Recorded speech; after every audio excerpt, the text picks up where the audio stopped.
Hey, what's up? We're on the Richard Attenborough stage. Yeah, so we snuck underneath the truck. We're on a boat. Yep. But not in real life. We're pretending. Yep. Bye. Smells my oatmeal. What the hell are you doing?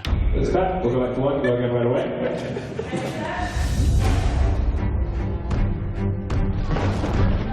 We need to get on that boat. Hold on!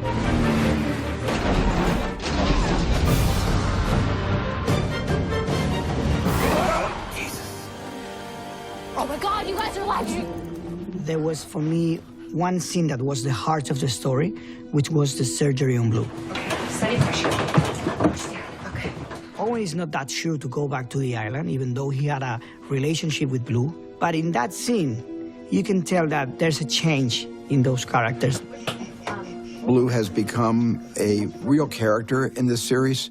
In the first movie, John Hammond liked to be around every birth, every hatching, because he wanted the animal to imprint on him. In this case, I think we have the audience has imprinted on Blue, which allows Blue to become a major, major character that we really care about. It was really helpful to have an animatronic version of Blue this time around, and to have a team of puppeteers beneath her was unlike anything we did in the first movie with Blue, because that was all animated. I mean, that's a massive range of motion that you've got. The work with the animatronic has been for us one of the most exciting moments in the film. What Neil did with the design and the mechanics of these animals was amazing. This kind of like shaking that was very effective. The actors hadn't really seen Blue in a full glory. And so they walked onto the truck that Blue is on, and there's no one in sight. There's just a dinosaur lying on the table, breathing and shivering. Wow, that's really good. And they just completely engaged with it. I like actually that freaked out like a all right, it's a little too real for me. I'm good. I couldn't help but freak out the entire time. Like, it was, you know, as if I was in front of a real dinosaur. It sweat, it drooled, it blinked, it had eye fluid. It was just the coolest thing I've ever seen in my life. This is super disgusting. The kids will love this. We are beneath the table on which rests Blue, and each of these levers controls a different portion of her, from each of her fingers to articulating her wrists, shoulders, elbows, her jaws, her eyes. There's a whole team of dudes down here. Hey, guys. Hey, what's up? And 3, 2, 1, and that's it. Go. It's amazing where technology and then this very ancient art of puppetry come together and you get a velociraptor. No. Can you feel that? Yeah. Okay, here we go. And action. We have our T-Rex that can be puppeteered from below and from the back. And so those scenes were built specifically to be able to use animatronics in a way that we couldn't in the first Jurassic World. The star of the first 4 Jurassic movies right here. It's really nice when you meet an icon, someone you grew up This helps. loving. You get an opportunity to work with them. It's really a dream come true. We knew that Bryce had to climb on board. And it weighs tons, and it has a huge amount of power and aggression, and so we also don't want to injure her. So there is a soft section in the middle of the neck, which is designed almost like a sort of saddle. There are grab handles that are hidden, so she can hold the T-Rex. Good job. You're making this look totally normal. So there's about 8 puppeteers. There's a person at the back that does the lifting of the entire body. There's a person, or 2, which operate the main neck. The head is controlled through a radio control system. There's another puppeteer who's looking after the eyes, the eye blinks. Another one that's looking after the breathing and the nostrils. And then one other person who's looking after the jaw. We wanted to get the feeling that she was snoring away and dribbling. So this floor became rather treacherous as the day went on. We mixed up a mixture of clear and white slime, which is pretty awful. Fantastic, man. That was great.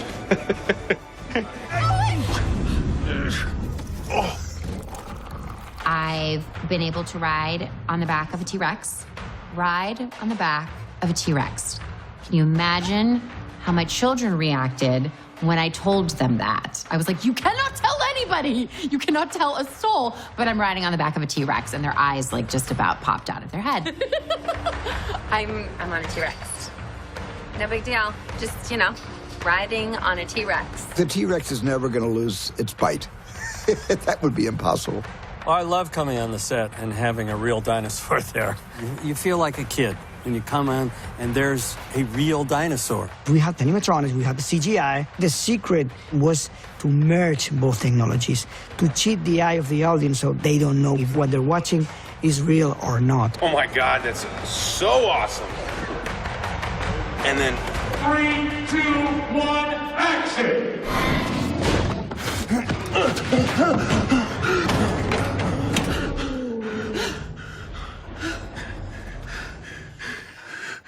Did you see that? 3. Mark.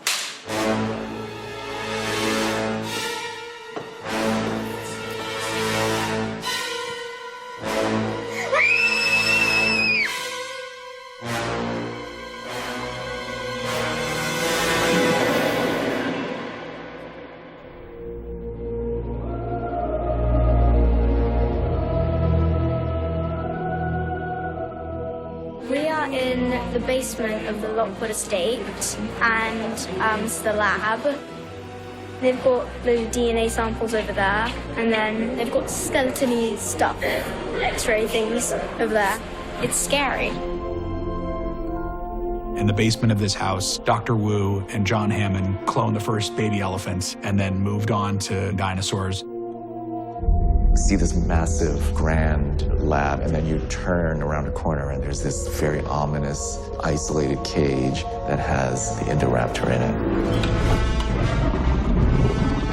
The Indoraptor, it's the perfect weapon. And it's the most dangerous dinosaur we've had in any other movie. It's a dinosaur, but it's really a monster.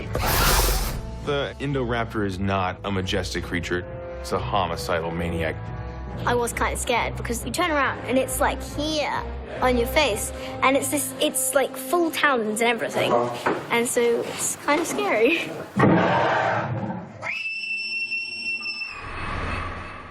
This is the claw of the Indoraptor, and it's quite heavy.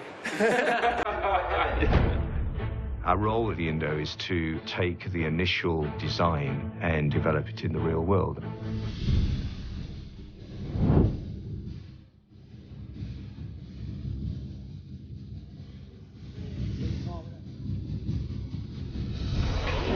Clean bill of health. Ooh, there we go. To take the Indoraptor and look at that as a further genetic experiment is a really exciting possibility. And the idea that this is not necessarily 100% successful. We're seeing degrading of skin or flaking of scales. We're doing an insert head and neck and a hand and a leg, which have to interact with actors. The Indoraptor is puppeteered by 4 or 5 puppeteers. We have a guy on the jaw and a guy on the nostrils and lots of different parts of the eye. We've got a beautiful movement around the outside of the eye, and we've also got a fully rotational eye here as well, a bit like a crocodile. Go. Down.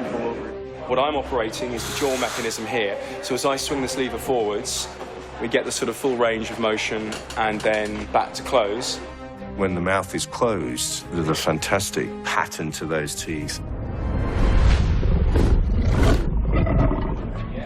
So this rig was created specifically to provide something more of an eye line and something that you can actually perform on set so that the actors don't have to look at balls on sticks. And it also gives you the actual scale of the creature on set. It's getting a great response from the actors because it gives them a chance to respond to something in the moment. That is cool. We worked with the effects supervisor from ILM to develop the little idiosyncrasies to provide a good basis for his animation.